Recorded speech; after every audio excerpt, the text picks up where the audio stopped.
गिरजेश चौधरी जी, बलराई के प्रधान और तमाम हमारे पूर्व प्रधान साथी, पटेल समाज के, कुर्मी समाज के, सैतवास समाज के सभी आदरणीय वरिष्ठ नेता बस्ती मंडल में जिनका संरक्षण हम लोग को हमेशा मिलता है, जिला पंचायत के अध्यक्ष श्री संजय चौधरी जी का मैं इस कार्यक्रम में स्वागत सम्मान करता हूँ।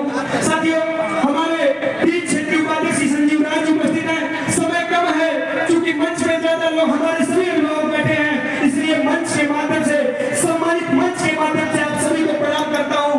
मैं रोहित पटेल, क्षेत्रीय उपाध्यक्ष अपना दल, आप सभी साथियों से इतना बटन दबा देना कमल का कि आने वाले समय में जब 4 तारीख को मतगणना हो तो संत कबीर नगर में इंजीनियर भाई प्रवीण निषाद जी सबसे अत्यधिक मतों से विजयी हो।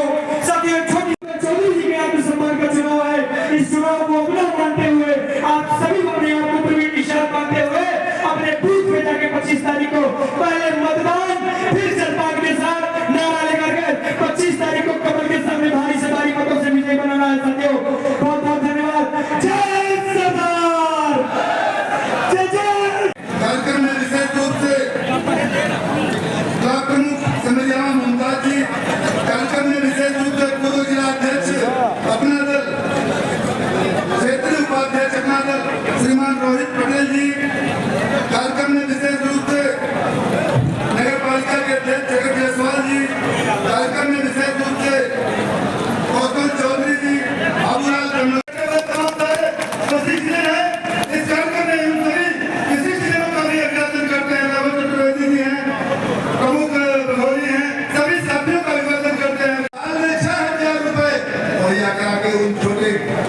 किसानों को साहूकारों से बचाने का काम किया। इस देश के नेतृत्व ने आत्मनिर्भर भारत का निर्माण किया। नौजवानों के लिए कौशल विकास योजना के माध्यम से तमाम प्रकार की योजनाएं, तमाम प्रकार के नौजवानों को दिशा देने का काम किया। मैं आज आप सबके साथ इस संत कबीर नगर लोकसभा से श्रीमान प्रवीण निषाद जी को आप सबके तरफ से आश्वस्त करना चाहता हूँ कि माननीय मोदी जी के गले में जो 4 जून को माला पड़ेगा, उसमें एक फूल संत कबीर नगर का प्रवीण निषाद नाम का रहेगा। इस विश्वास के साथ आप सभी से दोनों हाथ मिलाकर मैं आगाज करना चाहता हूँ। इस मंच के माध्यम से सभी नेताओं से, सभी कुर्मी समाज के सभी साथियों से मैं आग्रह करता हूँ, आप सब लोग दोनों हाथ मिलाकर एक बार श्रीमान प्रवीण निषाद को आश्वस्त करें। आगामी 25 तारीख को कमल के फूल पर इतना बटन दबेगा कि 4 जून को उसका परिणाम जो आएगा वह संत कबीर नगर में जो हम सब 400 पार का लक्ष्य लेकर चल रहे हैं, और संत कबीर नगर 4 लाख पार का ध्येय बनाकर काम करेगा। भारत माता की, भारत माता की। नरेंद्र मोदी योगी आदित्यनाथ, नरेंद्र मोदी प्रवीण निषाद। बहुत बहुत धन्यवाद। विशेषकर समाज में जिनकी कर्मठता के रूप में एक विशेष पहचान होती है कुर्मी समाज, सैतवास समाज की, ऐसे समाज के एक बहुत बड़ी संख्या में जिम्मेदार लोग इस कार्यक्रम में आज भारतीय जनता पार्टी के प्रत्याशी प्रवीण निषाद जी को अपना आशीर्वाद सहयोग देने के लिए उपलब्ध हुए। मैंने सूक्ष्म सूचना के आधार पर 2 दिन में इतनी बड़ी संख्या में आप लोगों ने जो एक उपस्थिति दर्ज कराई, मैं हृदय से आप सभी लोगों का अभिवादन करता हूँ, प्रणाम करता हूँ, आभार व्यक्त करता हूँ।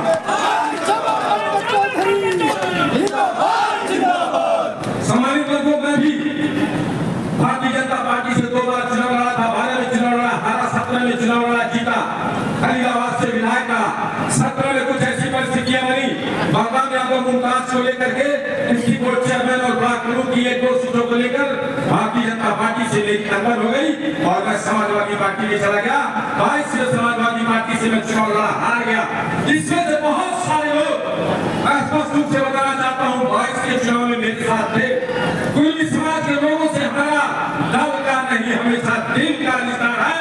मैंने हमेशा ये प्रयास किया है, कुर्मी समाज के लोगों ने हमेशा खड़ा रहने का प्रयास किया है, और आज आपका ये उड़ा हुआ जनसंवाद, आप जैसे वरिष्ठ लोगों का मिलता हुआ आशीर्वाद हम सभी को, ये आम जनता को, आम जनमानस को, जनता को दर्शाता है कि आपका आशीर्वाद, आपका श्रेय, आपका प्यार हम सभी के साथ है। निश्चित रूप से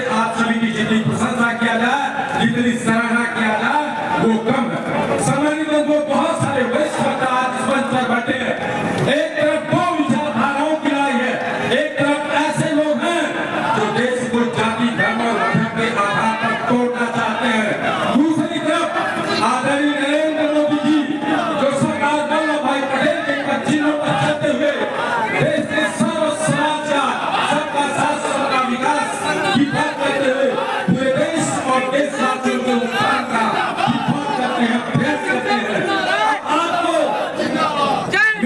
आपको लेना है कि आप देश तोड़ने वालों के साथ रहेंगे या ऐसी ताकतों ऐसे लोगों के साथ रहेंगे जो पूरे देश भारतवर्ष और भारतवासियों को पूरे विश्व में शिखर तक पहुंचाना चाहते हैं, सामूहिक रूप से पूरे देश का कल्याण चाहते हैं, बेहतर भविष्य चाहते हैं। आपको निर्णय लेने की आज जरूरत है।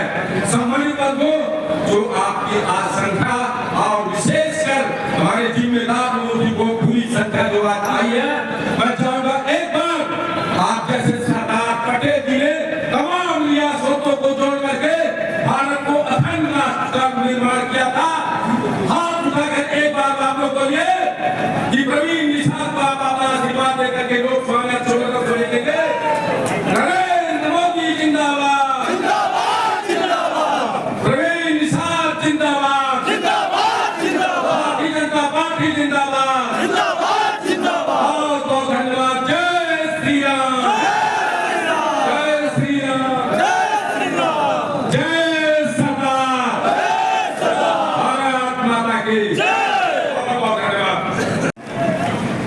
आज हमारे सामने समाज के उस वर्ग के लोग बैठे हैं जिनके रक्त में देश के प्रथम गृहमंत्री सरदार पटेल जी का और ऐसे देश के विराट व्यक्तित्व के नेता सरदार पटेल जी ने जिन्होंने भारत के इस विराट समुदाय को एक नई चेतना दिया, ऐसे समाज के लोगों का इस कार्यक्रम में मैं हृदय से स्वागत अभिनंदन करता हूँ। और मैं ये आग्रह करना चाहूंगा कि आप सब में से बहुत सारे लोगों ने इसके पहले भारतीय जनता पार्टी को समर्थन और अपना मत दिया होगा, लेकिन हमारे बीच में से बहुत सारे लोग भी आए हैं, जैसे कि हमारे संचालक महोदय हैं जिन्होंने इसके पहले सपा बसपा को मतदान किया, लेकिन पहली बार भारतीय जनता पार्टी को मतदान करने जा रहे हैं। आप में से भी ऐसे बहुत सारे लोग हैं जिन्होंने पहली बार भारतीय जनता पार्टी को मतदान करने का संकल्प लिया है।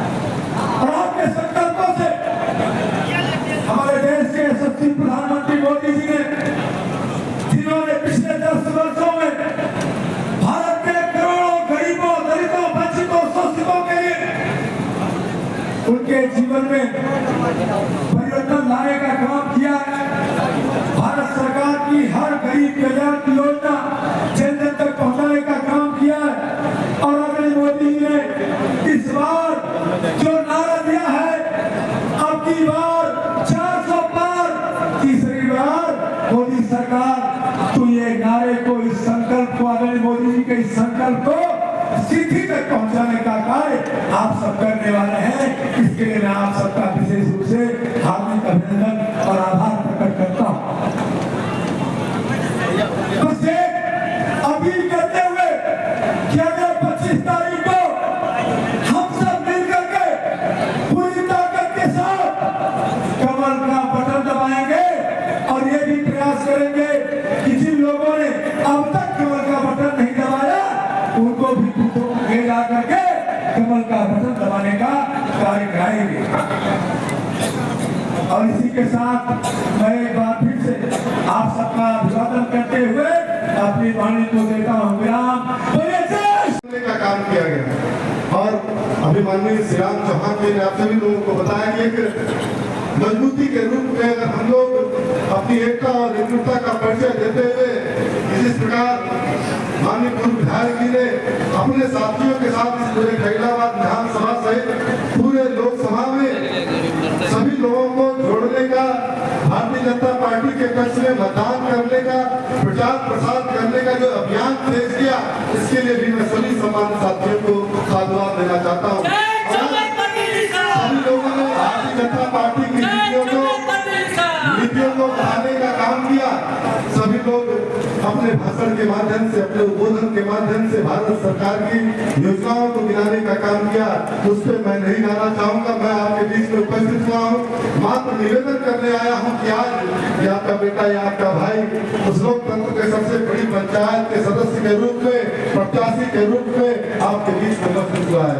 निश्चित ही आप सभी लोगों ने अपने प्यार और आशीर्वाद से पिछली बार उस लोकसभा में भेजने का काम किया था, और आज फिर आप सभी लोग अपनी एकता और एकता का परिचय देते हुए भारतीय जनता पार्टी को मजबूती प्रदान करने के लिए आप सभी लोग प्रवीण निषाद बनकर, जयचंद्र, कौशल चौधरी, जगदीश चौधरी, तमाम साथी यहाँ पर उपस्थित है। आप सभी लोग अपने गांव में अपने बूथ पर जाकर मतदान करके बूथ को जिताने का काम करेंगे। आपके बीच में जहाँ भी जैसे भी हम लोगों के बहुत ही प्रिय दिल से दर्द भले अलग था बीच में कुछ दिनों के लिए, लेकिन दिल का रिश्ता था।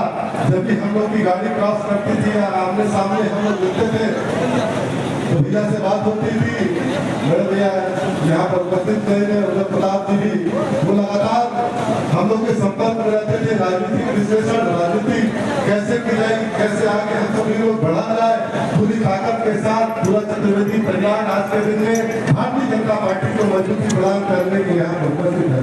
निश्चित ही आज पूरे इस चौधरी समाज को मैं धन्यवाद देना चाहता हूँ, जिनके हम लोग वंशज हैं उनको भी आज सम्मान भारतीय जनता पार्टी ने दिया। आज पूरे विश्व में हमारे जवाब पुरुष सरदार वल्लभ भाई पटेल जी को स्थापित करने का काम, उनको हर लोगों को उनकी जीवनी से परिचय कराने का काम माननीय मोदी जी ने भारतीय जनता पार्टी की सरकार ने किया। आज आपके और माननीय मुख्यमंत्री जी के बीच में बाधा न बनते हुए इसी निवेदन के साथ की 25 तारीख जो कुछ ही दिन बचे हैं, 5 से 6 दिन बचा है, 25 तारीख में हमें 5 से 6 दिन में दिन और रात चर्चा करते हुए अपने बूथ पर भारतीय जनता पार्टी के पक्ष में अपने बेटे के लिए, अपने भाई के लिए हम लोग जुट जाए और निश्चित उस सफलता को प्राप्त करने का काम करें। इस लक्ष्य को माननीय मोदी जी ने हम सभी लोगों को दिया है कि अगली बार 400 पार, तीसरी बार मोदी सरकार और 400 पार में इस फैसलाबाद विधानसभा में कमल खिलना चाहिए। इस संत कबीर नगर लोकसभा में अगर हम कमल को खिलाने का काम करेंगे तो निश्चित ही आने वाले समय में जिस सपने को देखना हम लोग चाहते हैं, जिस सपने को साकार करना चाहते हैं, वो सपना हमारी मोदी सरकार और हम सभी लोग सामान्य साथी लोग उसको पूर्ण करने का काम करेंगे।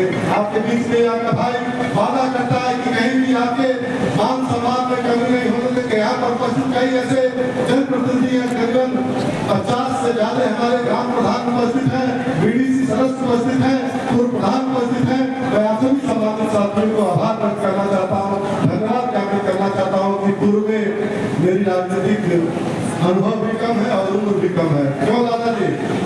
उम्र भी कम है और अनुभव भी थोड़ा कम है।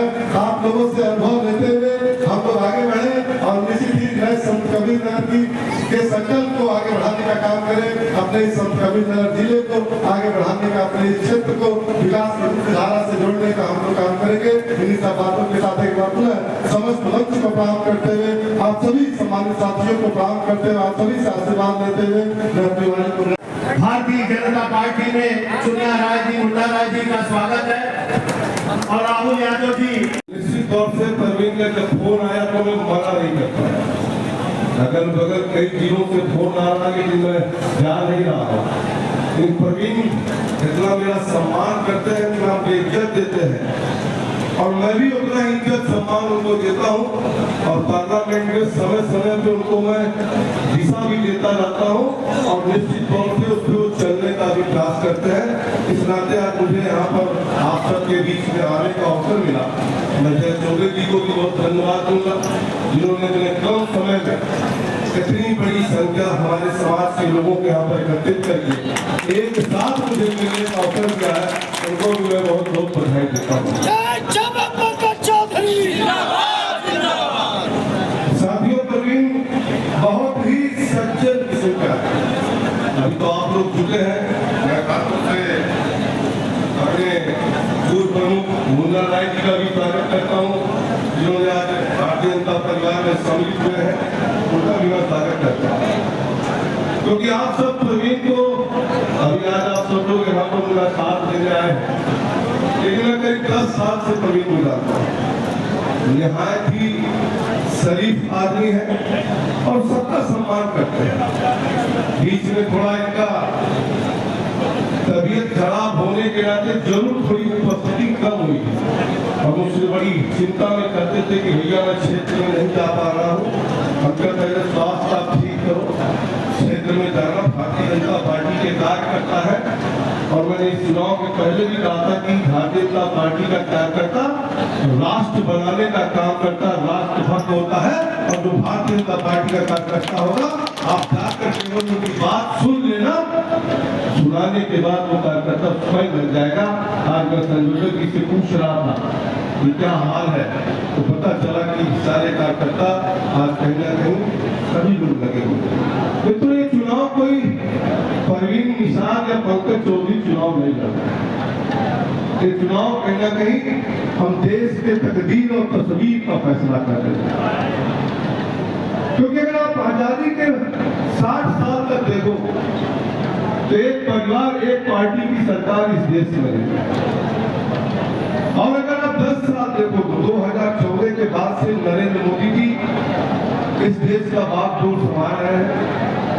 इन दोनों में अगर अंतर करोगे आप, क्योंकि मैं मानता हूं कि अभी बहुत सा काम बाकी है, अभी कुछ का मकान बनना बाकी है, कुछ का शौचालय बनना बाकी है, कुछ का पेंशन बनना बाकी है, बहुत काम बाकी भी है।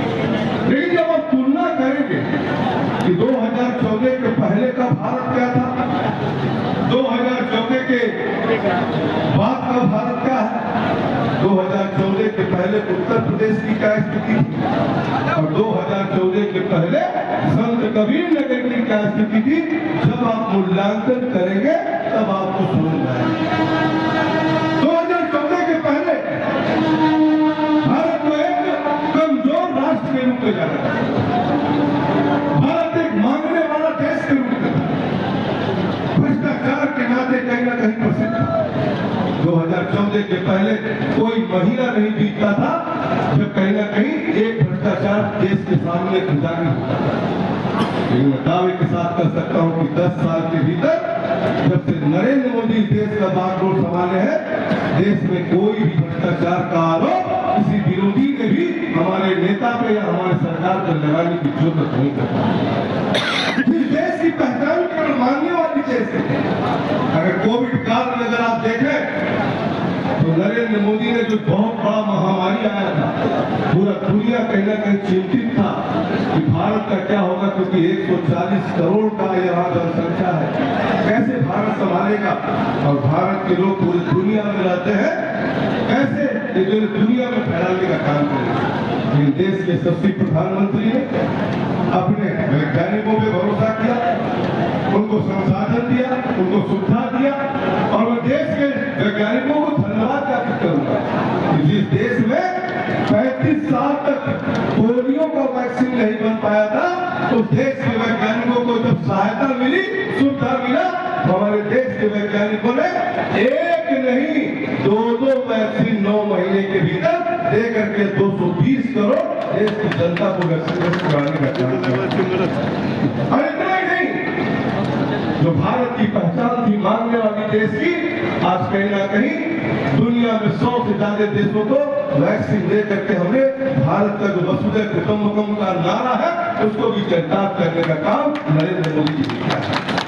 आज वही भारत है जो भारत के किसी भी व्यक्ति को अगर दुनिया में कोई संकट होता था तो कोई पूछने वाला नहीं होता था।